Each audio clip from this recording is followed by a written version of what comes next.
And now back to your regular programming. If you speak better to yourself. You showed up for probably the dumbest conversation we've ever had on this show. Let's have that smile again. Tell me how that happens. Physically should not happen. Relax. If you say it Give me as well. 3 times a day, God will line it up. He's just an absolute hack, and he gets his ass kicked by his teammates every week. It's just terrible. The Hack City, Joe DeLeone, Sean Anderson, 2 former college football players from the University of Rhode Island. Today, we are talking about the latest news around the NFL with OTAs in action. Bryce Huff, once a big name, underwhelming 2024 season, got traded to the 49ers. We're going to talk about that. Cleveland Browns, quarterback battle update. Who doesn't love a good quarterback battle update for one of the worst teams in the NFL? This is great. We're going to get to that. Kyle Pitts, trade destination. Seems like things are really cooking up. I saw, and we're not entertaining this. I'm glad you didn't write this down as a destination.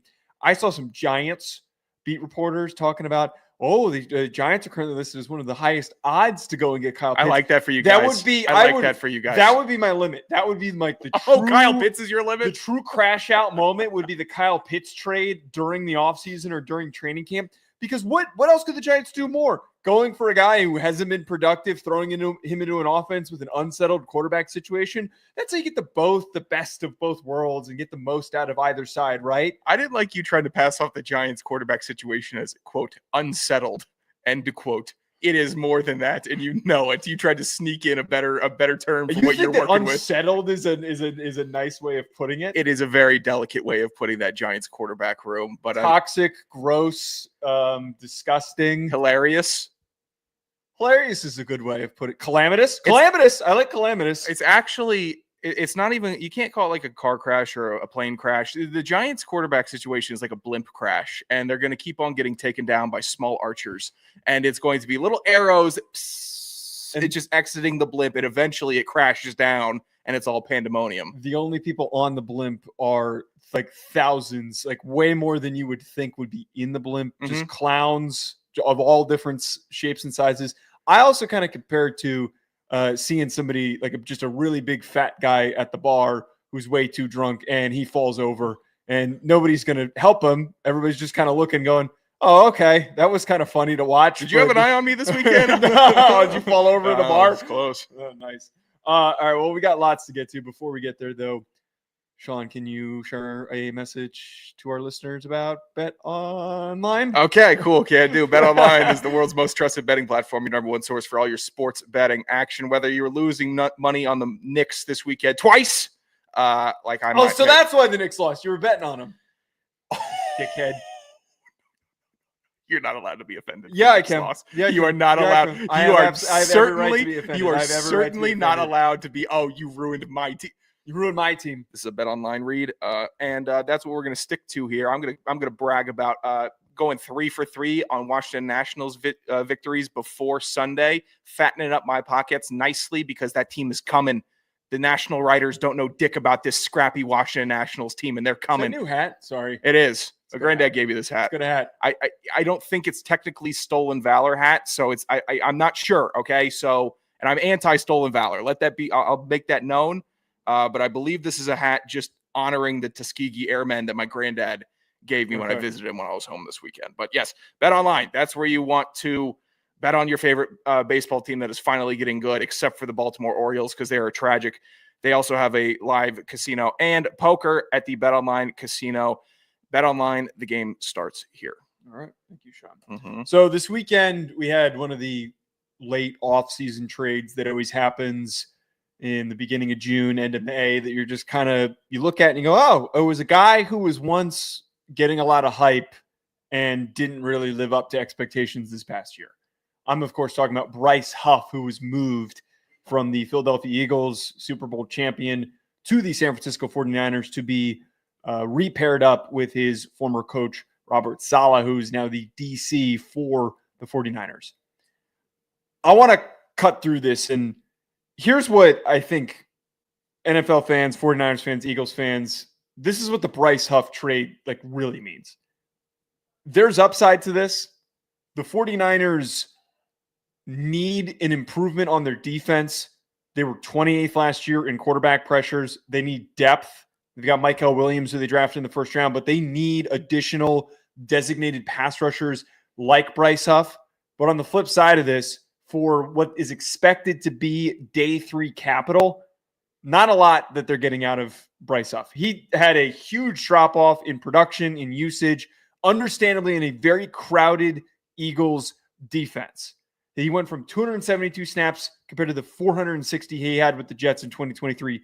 2.5 sacks from the 10 he had in 2023 with the Jets. 39.1% of the defensive play time this past year. So he was barely utilized, and it kind of makes me wonder if he goes to a team that needs this improvement, a veteran piece for their defensive line, does his production go back up? I think pairing him with Saleh again, his production goes back up. I've been hard on the 49ers recently. I think justifiably. I guess I had a brain bleed. Something impacted me where the last couple of rants I wasn't factoring in Saleh being the DC in San Francisco again. That helps monstrously. And the way that offensive coordinators and defensive coordinators are so funny where they just find their guys, like Arthur Smith going after Jonnu Smith again is just, that was a funny one. It's hilarious to me, but sometimes it really works. And I believe that San Francisco, with a decent head coach in Kyle Shanahan and a very competent DC in Robert Saleh, it wouldn't shock me. A big Bryce Huff year, or even a decent Bryce Huff year, it wouldn't shock me, because the 49ers, the second you take your eyes off of them, they're cultivating some new great crop that's going to wow the farmer's market. And they just show up like, hey, you guys weren't doing this? No, we weren't. We wrote him off. San Francisco, when they have a San Francisco dude, I think it does help them. I think it could be impactful. I think that it could be too. And like what we've known, especially the last time that Saleh was the defensive coordinator with the 49ers, there's always like a bunch of different guys that are utilized in their pass rush rotation. Like they obviously Saleh got a lot out of him, a guy that was formerly a UDFA from Memphis. Ryan pointed out in the chat, I was texting Ryan about this earlier. I was like, didn't we back in the very first version of the show that we did together, back when it was part of that shit network that was called the Brawl Network? That was how Ryan and I met, was doing a draft show on this startup awful network. Yeah, it was one of the most rinky-dink dumbass networks ever. But that was how Ryan and I met, and that was how we started working together. We interviewed Bryce Huff, and I didn't even realize that we did. I texted him like, didn't we interview a former Memphis pass rusher that went undrafted? And I'm like, was that Bryce Huff? And Ryan pointed out it was. I think that the way that we interviewed him, Ryan had him on the phone and then put him up to his microphone on Zencaster, which was wow, yeah, a lot of technology going on there. It's something crazy like that. Podcasting dorks they're gonna pop for that. Holy, I haven't heard that term in a while. Yeah, that stupid awful company. To get back to this though, he's still a pretty young player. He's had big seasons. I think that the massive drop off comes a lot with the fact that the Eagles were just so crowded. They traded him because they don't need him. They just went and brought in Azeez Ojulari, who is probably going to take over Bryce Huff's role. If Bryce Huff has like 7, 8, or maybe more sacks this year, just because it's an improved defensive line unit and Saleh is great at getting the most out of his defensive linemen in his front seven, I wouldn't be shocked. I wouldn't be shocked if this doesn't lead to some sort of a resurrection and the 49ers come out the quote winners of this trade, only giving up a day 3 pick. But if this also doesn't turn into anything and he's got 2 sacks at the end of the year again, I wouldn't blink twice. The way that Philly's been operating lately, the last couple years, it's hard to deem many other teams that they've traded with to be the winners over them, given the amount of success and general correct decisions that Howie Roseman and co make. So I'm sure they had a reason to not keep Bryce Huff, and it's probably younger, more explosive talent. But I also have that kind of same thing about Saleh, where I'm just going to forget basically what happened in New York with Robert Saleh. I think when I look at his career 10, 15 years from now, I've seen such high levels of competency from him on the defensive side of things for enough years for me to say I'm done with the head coach thing. That whole New York situation, I'm not pinning that on him. I'm ready to see him take some souls in the NFC West, which the Rams are going to be good, but the Rams are always a little bit soft, especially after they lost Aaron Donald. The Seahawks, talented, but they're not the Legion of Boom anymore. The Cardinals, who knows? They're a wild card, and they're typically not that tough. So if the 49ers can out-tough a couple of these teams in the conference or in the division, where I thought that they could have gotten worked over, I think if they just out-tough them, like which is Saleh is really good at doing, then they could actually become contenders this year and keep that window open. Now, the only thing, like the opposite end of this that like catches my attention, so he signs the deal that he ends up with the Eagles and underwhelms. I think it was like 3 years, $51 million was what he signed 2 off seasons ago. It was kind of like the reverse Milton Williams effect, where Milton Williams is playing amongst a really deep defensive line unit, does well enough with the snaps that he has that he earns a huge contract and ends up going to the Patriots. Bryce Huff is there amongst a deep unit. You would think that the opportunities that he's given with all those guys around him, with all the attention that goes to Jalen Carter, that goes to Jordan Davis, that goes to Nolan Smith, all of those guys, you would think that he would, with the very small sample size, half the amount of snaps that he had last year, that he would have done something as a DPR, but that didn't happen. So that's kind of where I'm coming here, where maybe Huff is a little more cooked than we thought he was, and hopefully that's not the case. I think we gave it the real broadcaster's effort the first 10 minutes of trying to analyze why he could and the should and possibilities. Yeah. But your last little statement there, he might be more cooked than we think he is. And that's typically the right answer. But it takes a little grace to get there. And if you just have a show saying that the entire time, then it would be a pretty quick show. But hoping to see some, I guess, electricity from the San Francisco. And Philly is just going to be dominant again. They're going to be boringly dominant, which is going to be a bummer this year. Last year, they had so much calamity in the first 6 weeks that it made them entertaining. I don't think that we're in for that this year. I think it's going to be the same, or it's going to be more the same of what we saw in the playoffs from the Eagles. Boring, Saquon, hard defense. You're not getting an inch. And if you get them within 2 yards of converting a first down, they're going to convert it. Good for the game still, though, because they're turning into a heel very quickly, and we need that. And I'd want San Francisco to get good so they can be a heel again. East Coasters also, they always had like some soft spot for San Francisco, it feels like, when they've been making their runs in the playoffs. Right, which they shouldn't. They shouldn't. San Francisco should be a heel, and I hope they can get back to being that.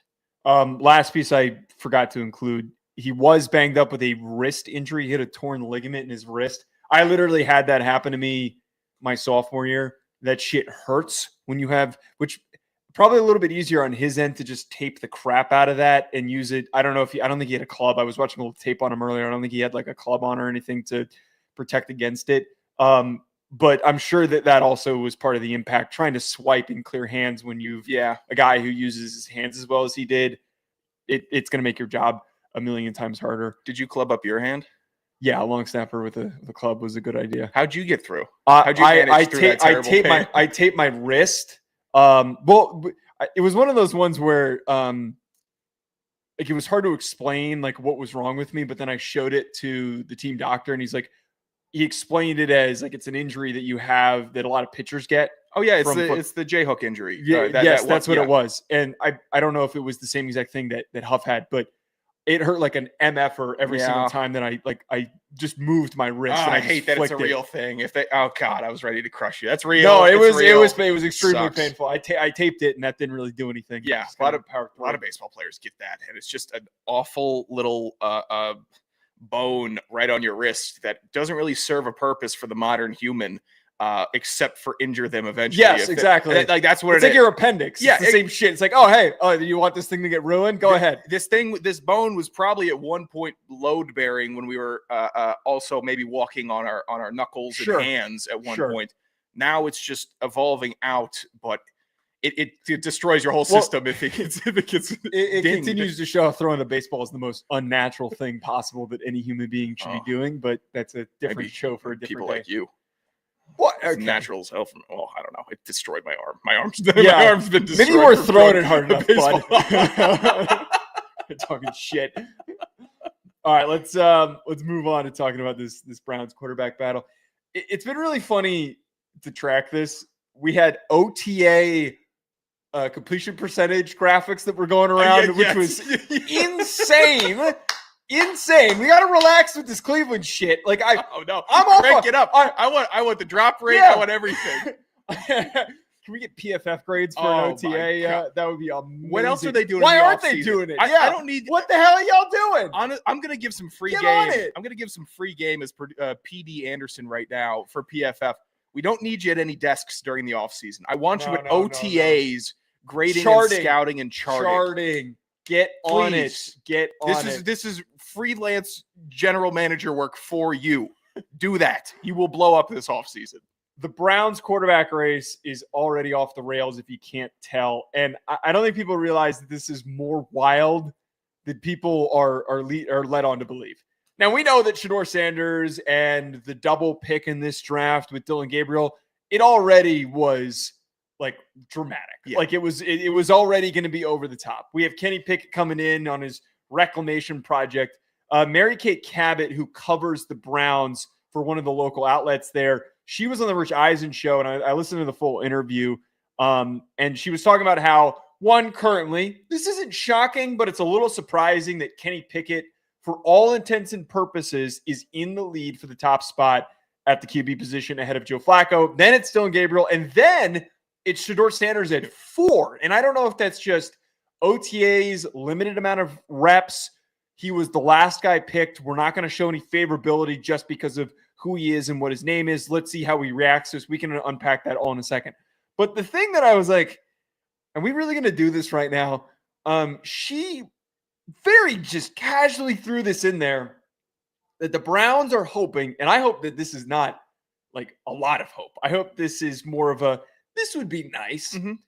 They have a belief that they could maybe get a Sam Darnold type outcome out of Kenny Pickett.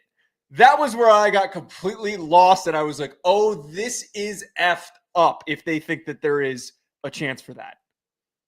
That is awful. That is awful to hear. A Sam Darnold type season or effect or anything coming from Kenny Pickett doesn't happen because Sam Darnold walked in to a fully built garage and said, go ahead, get to work.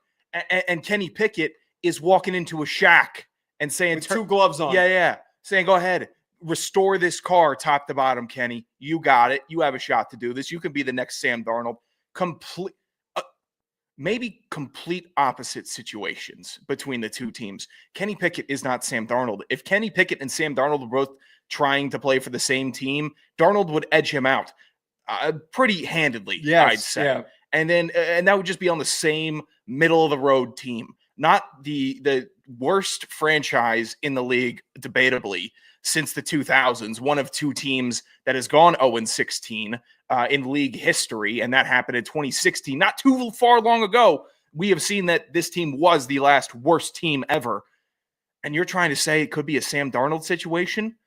Why Flacco should be a man and say, take me out of the number 2 spot. Take me out of it. I will be number 3 when all these guys get hurt or play themselves out of it. I shouldn't be taking away reps right now. I'm Joe Flacco. I've played for 20 years in this league.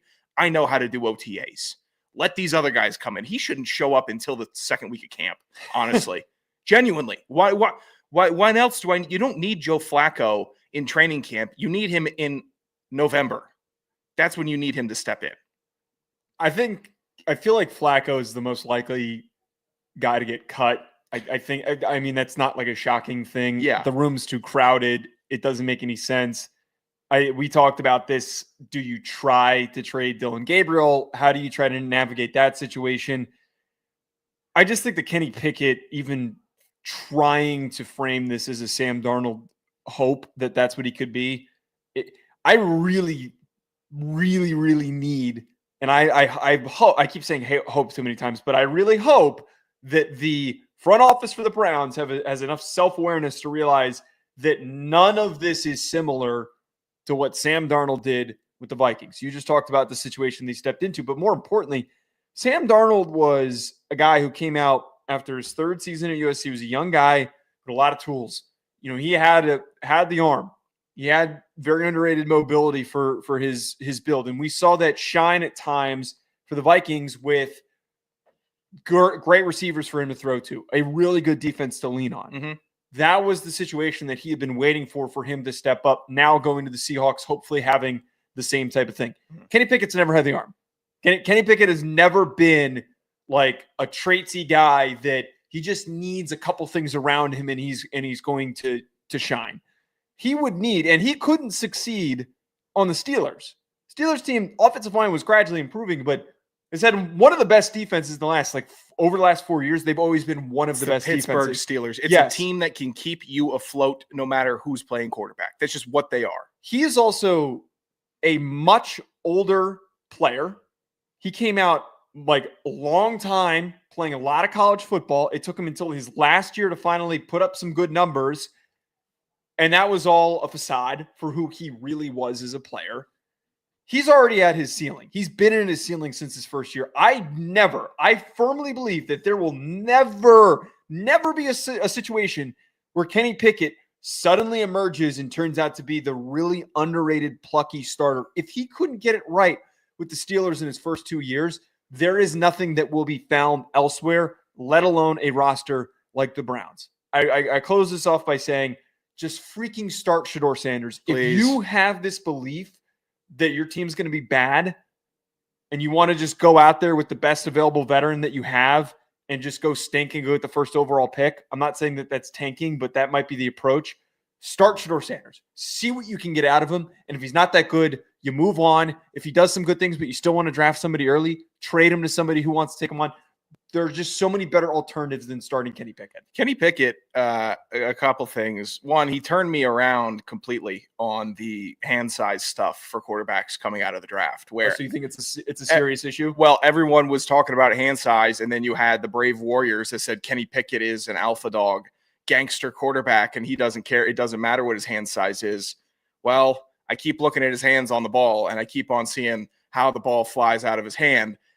It matters. And watching him enough and with enough time behind all of that madness around his hand size, I need a quarterback with big hands. Kenny Pickett is good enough. He could be the best quarterback ever with tiny hands. He really might be in the NFL for whatever his hand metric is, 8 3/4, whatever he measured in at. He might be the best ever tiny-handed quarterback. And that's great, but they're not going to hang a banner for you. They're not going to retire your jersey. So just start coasting. Try to be the guy. Never give up on the dream. But you taking QB1 reps from rookies that however they fell is how they fell. Yeah, it doesn't work for me. And also Terry Bradshaw decided to stir up the pot and talk about that Kenny Pickett didn't get his a real fair trial with the Did Steelers. He say that? Yeah, he went on 93.7 The Buzz in Pittsburgh and decided and said that Kenny Pickett was slighted by Pittsburgh. Right. Ryan's comment, he is not the best tiny hand quarterback. I would love to know. That would be a really interesting Deep dive. Yeah, who smallest hand size. We could, the graph is hand size, and the smaller number is at the top, and then it's career passing yards or something like that. I wonder what we could find as the outlier. Joe Burrow technically had small hands, but I'm pretty sure before Kenny Pickett did his special hand stretching that his hands were smaller than Joe Burrow's.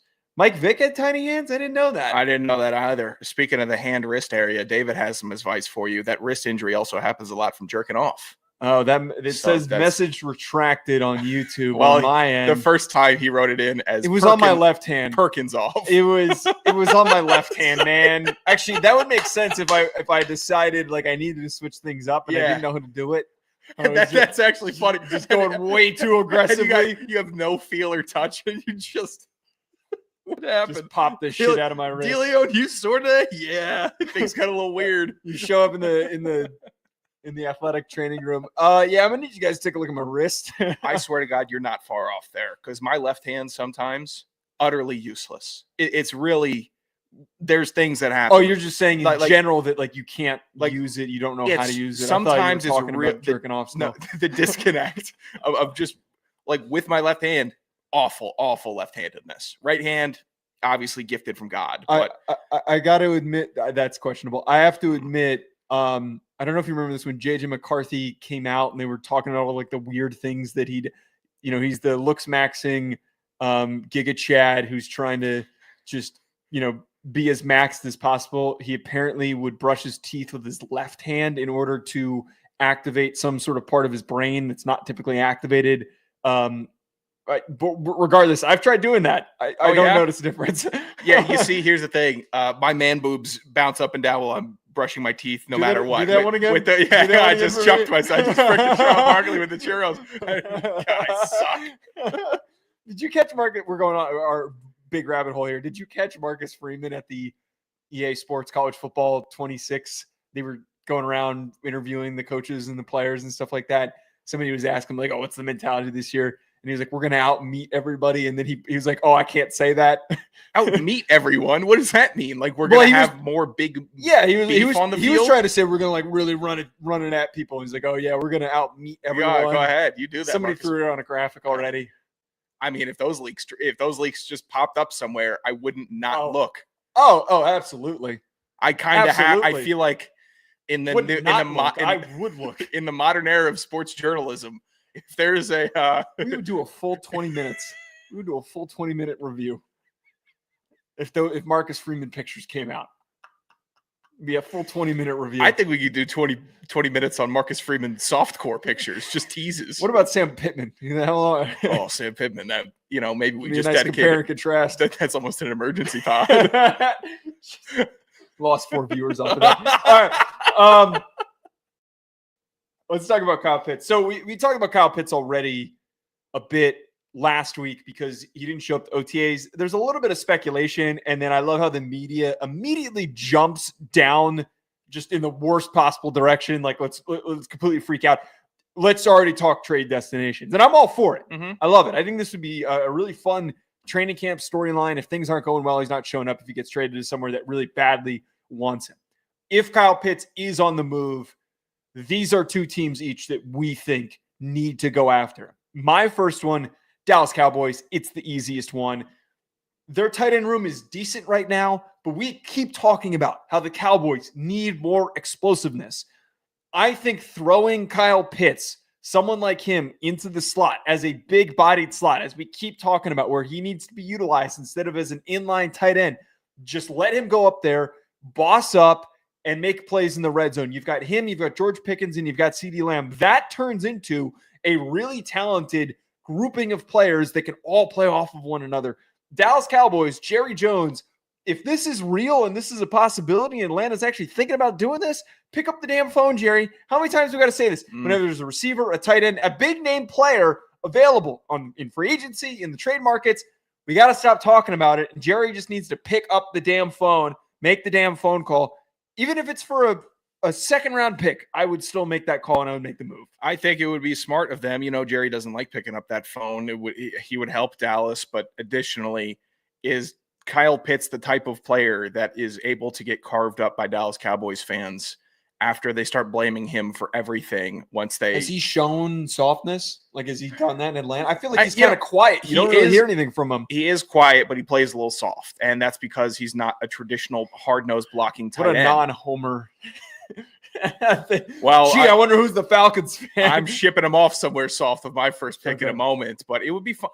Honestly, we have gotten to such Cowboys lack of moves fatigue outside of the George Pickens signing that a trade that it would be a delight just to see them actually make a move. Like any move that they make, I think I would say, oh, that's good. At least they did something. At least they woke up a little bit and decided to take a risk aside from just cashing checks on fans showing up for 9-win season, 8-win season. Like, that's just too boring. And they got way too in the thick of all that. So if Dallas made a move, I think it should be celebrated, even though they will carve that dude up. My first trade destination, Kyle Pitts, smooth, silky, tall, athletic tight end that he's not going to be catching passes 60 yards downfield because that's what burner small wide receivers are for. You need someone that could be a real game breaker from the 10-yard to 30-yard throwing aspects or distances. And I think there's a quarterback in this league in a city that is so soft that it would cater perfectly for Kyle Pitts, and that's Miami. And that's where I think Tua Tagovailoa can actually thrive, is having a safety net. Can he throw it that high? Here's the thing. You have the tallest wingspan in the NFL in Kyle Pitts, the longest wingspan. I just don't know if he can reach him. I think he'd be able to reach him. I've seen Tua throw plenty of hospital balls, bad passes that sail over Waddle's head and over Tyreek's head and whoever else they throw out to catch passes in that super awful, lukewarm, vanilla offense. Kyle Pitts would thrive here because I don't think Tua has ever had a real safety blanket or safety net receiving option in his career. Jonnu Smith this year was a Pro Bowler in Miami, and it felt like it was the first time he had ever had a real tight end. And this is Jonnu Smith. He's good, but you were never going to mention his name in the same reverency as Kyle Pitts or high drafted tight ends. He's a very good tight end, but if you gave Tua a real option that isn't throw it deep to Tyreek, or I have to be perfectly accurate on this 15 and out, this corner route to Waddle, and it's just a big guy that can take up some space and maybe be a vacuum for him, I think it would turn Tua around a little bit. It's too much home run or perfect precision needed in that Miami offense. So I'm just confirming. You're assuming that they would trade Jonnu if they did that? I'd take Jonnu back. I'd do a regular swap, but Jonnu was already being pitched they're taking or fielding calls about Jonnu Smith right now.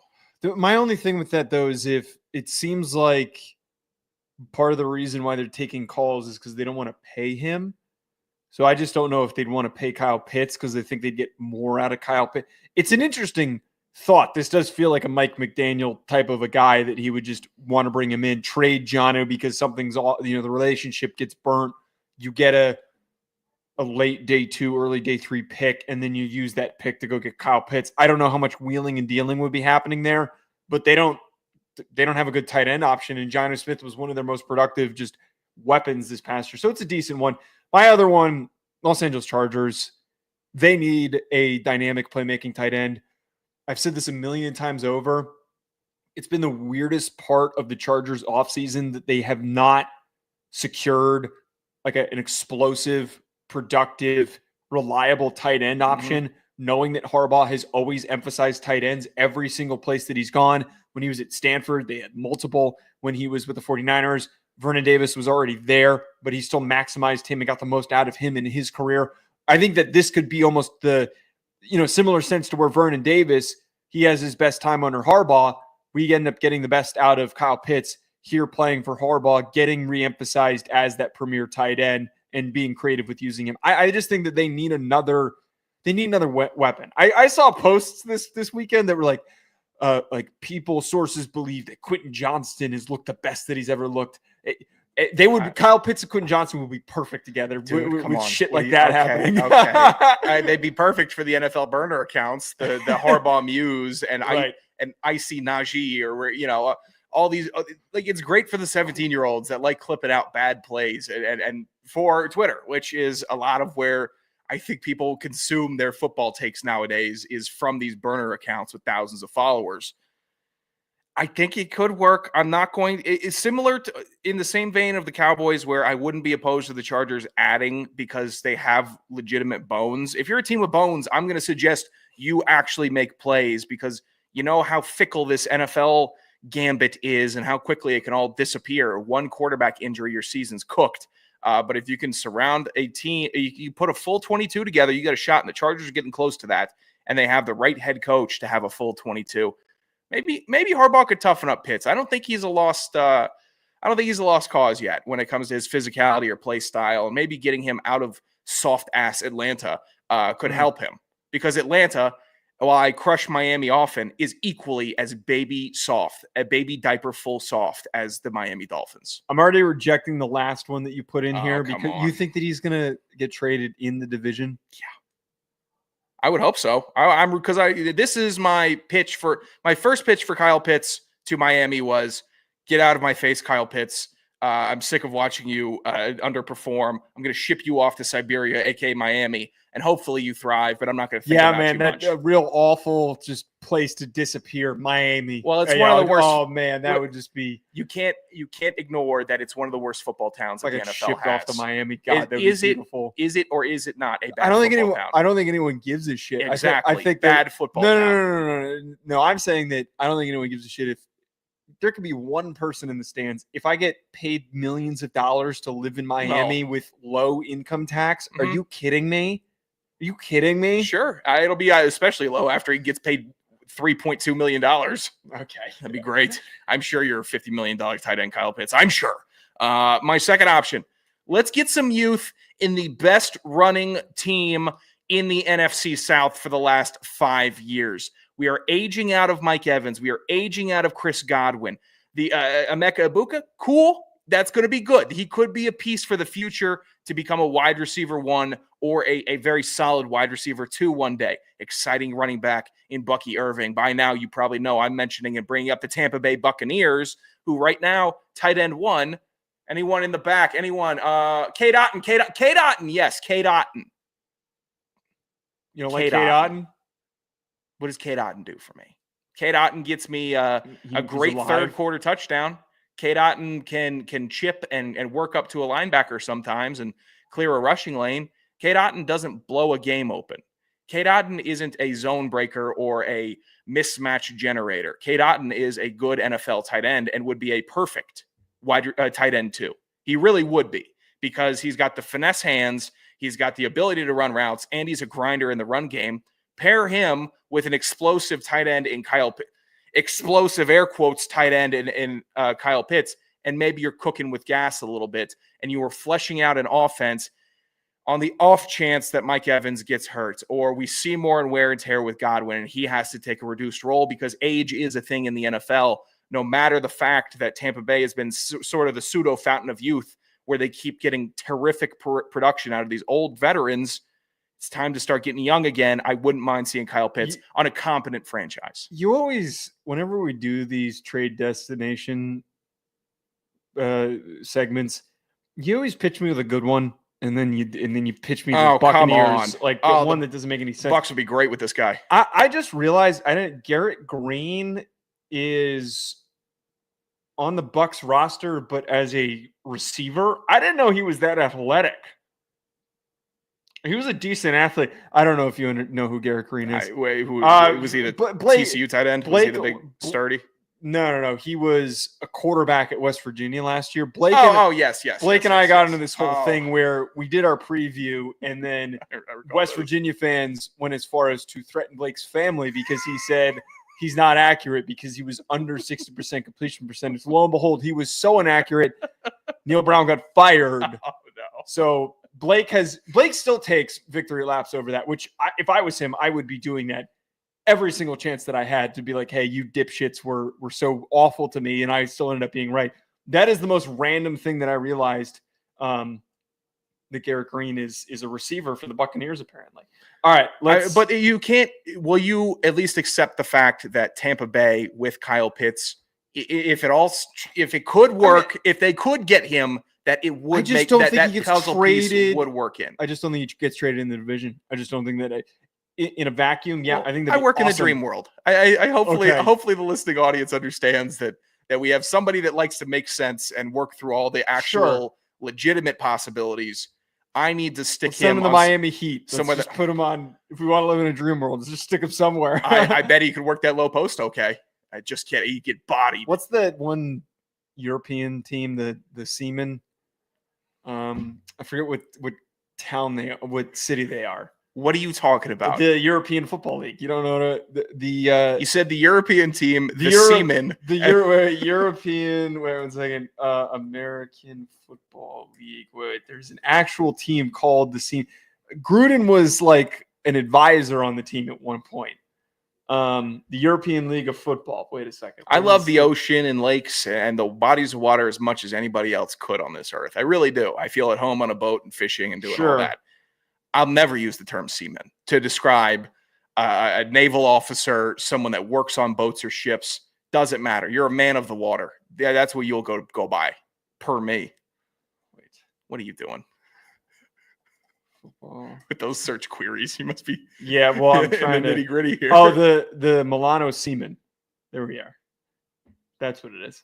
The Milano semen. I don't know what You league think they they're got a in. good pipeline the end of the NFL? Yeah. Yeah. I'm sure that they do. It's a mostly Italian team, which is very We're too big. The people I bet we could buy 'em. occupying I bet we this could buy the semen. the people How much occupying do this you think it costs? Sorry. country are too big, and the people in Europe aren't big enough to play American football. They just aren't. You can keep on working at it, but where's that crossover? It's not a sport that you could really grow outside of. Here's the gladiator show coming to the biggest city in your Right. country.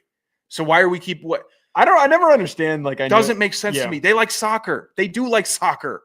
It's okay for them to like soccer more than the NFL. And the NFL wants more money, though. Are we pulling a bunch of Brazilian players up because we got the Eagles and Packers playing on a terrible field where people are getting hurt all over the place? Are we going to see it would take decades to like have enough of an impact for people in other countries to start, because you got to take into account here that like you need kids that are like 8, 9, 10 years old say, I want to play football, put the pads on, play for 10 years. You need like 0.01% of those kids. You just need one every so often to like really pop up and be good enough. So then they have pride about that player being in the NFL and being a really good player. And then that's what it's a long-term play. There's no expectation that overnight there's like some enormous 6'8" offensive tackle like Jordan Mailata? Who comes from Australia. We had Ziggy Ansah that came and played the NFL. He was great, and I think that NFL and Africa are doing good work together. We see a good influx. I'd say a healthy influx of players born in Africa playing in the NFL. It's because the build works. The build doesn't work for Brazilian guys to come play in the league. There's some big dudes. Maybe you just gotta do. I'm not ruling it out. I'm ready for someone to come shock the world, knock my dick off with a Luka Doncic playing in the NFL, doing things I've never seen before. I'm open to it. I hope that it happens. I just don't need my team getting jet lagged because they got to go play an awful. Give them a bye week afterwards. All right, let's get to hack of the week. You picked the hack of the week this week. What do you have? Yeah, hack of the week here. It's fun actually living up here in the New Jersey, New York metropolitan area, and I guess this is my first time being up here when basketball seemed to apparently matter in the city. It apparently matters so much. It usually matters, but it's more of like a depressed state because there's never been this level of success getting to the Eastern Conference Finals since the 90s was the last time that they got to the finals. Our entire lives, the Knicks have been shit. Yeah. Right. Complete shit. And our entire lives, there's been this one character. Me growing up in Northern Virginia, you a little closer to it in Jersey, so I'm not sure how blind you are to it or not. It's the I have to make it all about me New York Knicks fan. Or he also goes by the biggest Knicks fan ever. Is he from New York? So this is somebody He in could Virginia. be from New York. He could be from New Jersey. But the biggest Knicks fan ever likes getting real loud all season and creating a bunch of noise before the playoffs. Well, that doesn't exist here because that's just everybody. The minute that the playoffs come around, it's tiring. But NBA, naturally, there's not a lot of people that like really watch during the regular season. I have friends that go to a lot of the regular season games that, are making enough money that they can afford to actually go to the damn Knicks games because they're so freaking expensive. You got money. I saw where you were sitting at the Knicks game. Yeah, I was in another planet watching that game. Sports Geek sent me. I'm very happy that they sent me to cover the game and to produce some content. But yeah, we weren't even in the arena. We were in another county basically watching that game. That person doesn't exist to me because the minute that the NBA playoffs start, most people go from being casual Knicks fans to diehard Knicks fans. It's just one of those cities that like you might not be paying attention to it, but the minute that everybody's all juiced up, it's momentous. Everybody starts talking about them. Well, the Knicks got bounced by the Indiana Pacers. Yeah. And because it's the Knicks, this is what's frustrating. Because the New York Knicks won a championship in the 90s, and they're in New York. That means that any team that beats them is going to be awful for the NBA and the ratings and the fan bases. Whereas that there's a long history of basketball in Indiana and that it's probably a state that cherishes the game more than any other state. Genuinely, the game of basketball, the Indiana Hoosier stuff, more the than Indiana State. No, but I think it is brash for these New York Knicks fans to say that the finals are over. This is awful for the league. The league's biggest nightmare is a Thunder Pacers championship. And I think Knicks fans, one, butthurt like fuck because they got bounced again by Indiana. And 2, is there any embarrassment? Is there any carryover embarrassment for how they were acting in the second round, jumping on the street poles and doing everything they needed to do in the second round? And then you get bounced by Pascal Siakam and Tyrese Halliburton. Well, and Obi Toppin, small head Obi Toppin, tremendous athlete that I think we both got the cover at URI. I saw him dunk with his head above the rim and said, wow. Did Iowa State come to URI? Obi Toppin? Oh, I thought you said Halliburton. Sorry. Oh, no, Obi Toppin did. But this Knicks hangover, I feel like everyone's just like back to – I haven't seen the residue of Knicks fans crashing out. Seems like they just like to make a lot of noise and then exit real quietly with their legs behind their tails. Okay, well, you have to take into account, and I was outside the stadium after the game where Tatum got hurt, where everyone's like, "Oh, the series is over." They went up 3-1. They're like, "We know that we're winning this, no matter what happens. We're taking this thing home." Yeah, that was kind of an embarrassing reaction. It was cool in the moment to be like, wow, like the city's like really popping. Like this is an amazing city with people that are just very excited about some level of success. Before the game too, they were talking like insane shit. I was saying to the guy that I was shooting man on the street stuff with that normally when you go and do those in any other arena, especially like when I used to do it in LA in front of other big sporting events, it could be the Super Bowl. Impossible to get man on the street stuff because nobody's actually interesting. When we were there for the Knicks game, every other quote was something funny. Like people were saying some of the funniest shit. Some dude said, "I want to smack the shit out of Peyton Pritchard." Sure. So random and specific. Like not Tatum, Peyton Pritchard. You got funny fans. Yeah. Knicks, no, I shouldn't say you, but Knicks fans have funny fans. They could get watch what you're doing there. You're not a Knicks fan. I am a Knicks fan now. I'm back to being a Knicks fan. It was a little embarrassing. You can't be celebrating a mid-series win not even getting you into the NBA Finals. Like you got to act like you've been there before. I don't think Pacers fans would react that same way because they're just not as destructive. You guys threw trash at a Pacers fan and still lost the series. Well, like guy was a dumbass for walking around with walking around with a Pacers jersey after the Knicks moved on. You can't wear a jersey. You can't wear the jersey. They weren't even playing the Pacers. It's so embarrassing. It's actually so embarrassing that Knicks fans. I think that they're entitled to act like this when they haven't done anything. They haven't had the opportunity to act like this in a very long time. They haven't been a successful franchise. Then where's the humility? You didn't see. I'll say if you had a city that's begging for a championship. I know. I saw it this last year. I saw the inverse happen this last year with Washington, where with the Commanders, where they have been begging for any semblance of normalcy and football. And they have a quarterback that brings that. Same as New York fans, though. They're just not. But it's a football town. You try to make baseball, hockey, basketball work. It doesn't matter. It's a football town. Some of them acted like new money fans, but most of them were just like, please let this be real. Please let this be real. There's not hopeful Knicks fans. They're aggressive and immediate knee-jerk fans. But I think that is what makes Knicks fans so unique and entertaining, is that they are willing to talk shit even though that they haven't accomplished anything yet. I think they're entertaining because they'll tell a player to suck my dick and they have a funny accent while they do it. Yeah. And I think that's what matters. Yeah. And that's fine. That's fine fan content for me. But it doesn't mean that they're good fans just because they say things funnily or in a funny way. I strongly disagree. We put up with Celtics fans acting basically the same way, and now the Knicks fans do it, and all of a sudden they're bad guys. They're huge pieces of shit just because the Celtics have been lucky to be successful as they've been over the past couple of decades. The crater's coming. They've been in a crater before. The crater is coming back. The Celtics fans are genuine jerk-offs. Like they're dislikable people because they have been good for so long. And these Celtics teams have continued success. So why are we putting up with that? Why are we putting up? Like why? Because they back it up. Because they will have a ring every now and then. I would argue that's more annoying. Like having to say like, yeah, okay, you're right. Trust me. Than letting somebody be plucky and talk crap. I was rooting for the Chiefs in this last Super Bowl because I didn't want Philly to have 2 in 6 years. That was bad. That's bad. That's bad for us because they're backing it up.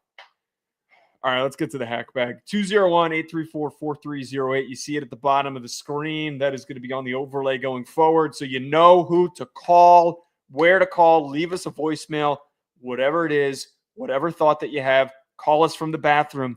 Call us from the line at the DMV. Call us from the TSA line while you're going through security at the airport. Trying to think some other really at a mechanic. You're getting your tires. You can get new tires on. Mm-hmm. Do it from inside, not in the waiting area. What else could you do with tires? What else do you do with tires at a mechanic? Go ahead. I actually like this now. Let's play the tire game. Fuck you. So you get new tires on. What else could happen with tires? You get them taken off. Okay. I'll give you a point for that. Yeah. Let's go one more. Play the sounder. Let's go three more. Play the sounder. You could get your tires rotated.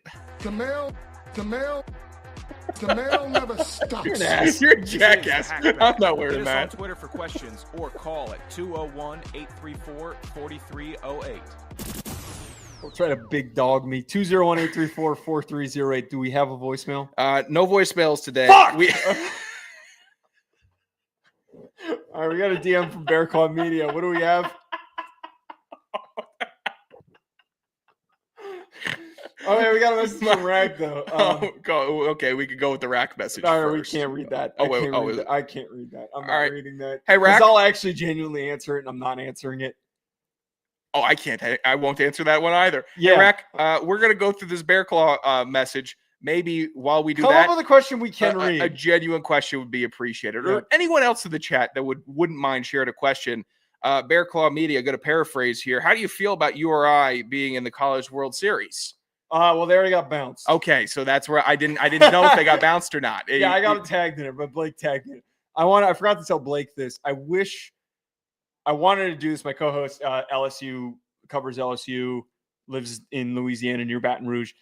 I wish you didn't have to go to a Dukes event this weekend because it would have been one of the best bits. Because Blake, I don't think this would have worked with anybody else. It wouldn't have worked with Ryan. I don't think it would have worked with anyone else that I'm friends with in the media space. Like if I did this to Joe C, like probably not as funny. Like if I showed up in LA and then left, he would just like, oh, why weren't you there? He's too he wouldn't have noticed. Right. If I showed up in Baton Rouge and went to all of the games and I just kept posting about it to see how long it would take for Blake to notice, I think it would have been one of the best bits if you and I went. And if I wanted to go over the top too. Like if we did painted our chest RI, we would need a U. I would have got an A10 hat just to represent the conference also. That's what I would have done. I think we could have sticked that up until Blake decided to realize that we were there.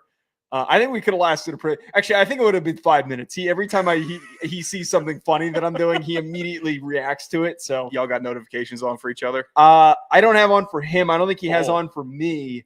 But whenever he immediately feels the need to give me shit, he never hesitates. I think I'm going to start the Super Regionals start June 6th for College World Series. I think there's a bunch of madness going on with them right now. I've been trying to watch. I'm UTSA. I've been watching way more softball. The softball I always get way more interested into this time of year, just because historically I'm watching it with my family, and I get way invested. And I think that Oklahoma softball is probably like the sneakiest dynasty that we have in sports right now. They are overwhelmingly good at their sport. It is impressive. What's not impressive, Chester going ghost mode on Twitter. Rack going ghost mode on Twitter. Still waiting on the Jamie Williams voicemail to come through maybe once ever. So right now is the fun part for all the new viewers of the show where we attack the luminaries that are, have been in the mix. Yeah. Yep. So we're not talking about college baseball that we're trying to watch. Bear Claw Media, thank you for being almost top tier listener, but one listener that we can give credit to, and we would love to give credit to. Yes, we got to talk about this. A rising star, if I may say so myself. The D-man. The D-man. The D-man, a rising star to shoot over, and I'll tell you this is how you become an alpha listener in the Hack City universe. You drop a bomb on the boys.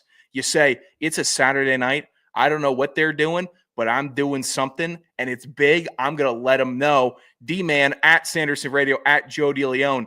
Davey Allen is D-man approved. D-man doesn't follow me on Twitter, by the way. Disappointing. The D-man, I think, will after this.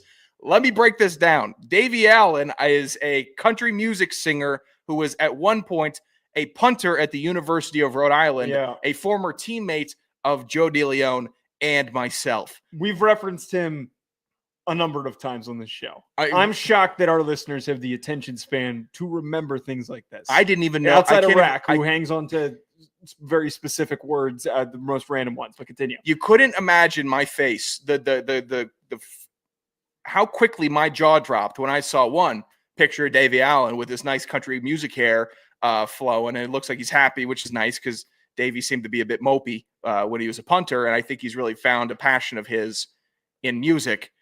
And even more importantly, Joe, a full frontal shot of the D-man and his face. Not the right thumbs use of up. that. Not. Full frontal from the D-man. You know what full frontal means? Yeah. Okay. Wrong use. But You're going yeah, full frontal right a now picture- with your camera. Nope. Still not using it right. Oh, you prefer the term forwards facing. He took a picture with Davey. Yeah. I can't emphasize this enough. I hate him, Davey. One of my least favorite people. What? Least favorite people. The first, he showed up, he transferred in my senior year, and he was my punter. I had 4 different punters. Least favorite one by a long shot. Annoying as shit. First, 2 months he was there, I always tried to develop a really good relationship with my punter. Spent a lot of time with him during camp leading up to that and all that stuff to get to know him. It's kind of normal for the beginning of it. It all went incredibly downhill from there. What? I was out on him when he did the most unforgivable thing possible. First game of the season against Ohio. Yeah. I never had a bad Okay. snap in my fucking career. Not a single bad snap. Had a ball. And this is standard for long snappers. No long snapper is perfect on all snaps during the season. I had one ball that was a step to the left at his left knee. It was on film. Drops it because his hands were terrible. A punter with bad hands is useless. He should have been playing. And I need to add to this. He completely catfished the whole team because during camp, he was hitting 50-yard bombs, and then as soon as the Ohio game came around, the rest of the season, couldn't punt. Awful. He was terrible. Awful. Drops this snap. We immediately come to the sideline, and Coach Flem comes over to us. Ohio got the ball in our plus territory. Coach Flem comes over to us. Davey comes over. Davey immediately blames me for it. Bad snap. Ball was on the ground. Joe put the ball on the ground. I couldn't field the ball. I didn't know what to do. Before I could defend myself. And I'm not the type of person, very much am not the type of person, and whenever I catch myself doing it, I will pull back. Mm-hmm. I will never, ever try to point the finger. In that situation, I just put my hands up and be like, you know what? I don't know for 100% where the ball was, but I'm going to wear this right now, but I know I'm not wrong. Next day, we watch it in film on Sunday. It became very clear. Coach Flem apologized to me because I got screamed at. I got screamed at on the sideline because it was the only time that I ever had a bad snap in my career. So I have no love lost with Davey. I will never listen to his shit music. I will never interact with him. None of those things. You don't throw a teammate under the bus when you make a mistake. He threw me under the bus. That's a big no-no. Huge no-no. Huge no-no. Let me do some math here. So 6 years ago, he's a completely different person now. It was 5 years ago. It was 2019 into 2020. Shit. That was September 2019, August 2019. 5.5 years ago. That's enough time to pass where you would say, Nope. that's just No, college no, football, no. which was a part of my life. Have balls. Have some balls, Davey. How about you have some balls and put it behind you? No. Oh, why He didn't would have you? the balls in the moment to admit that he made a mistake. That is on him. I will never. And he was also just annoying as shit and weird. A lot of times where I'd be like, before that moment where it'd be people would be like, oh, what are you getting up to tonight? I'm with Davey. Communication would be ceased. Mhm. We wouldn't get invited places. Specialists, it was tough. Anchor. It was tough going to places with specialists. It was.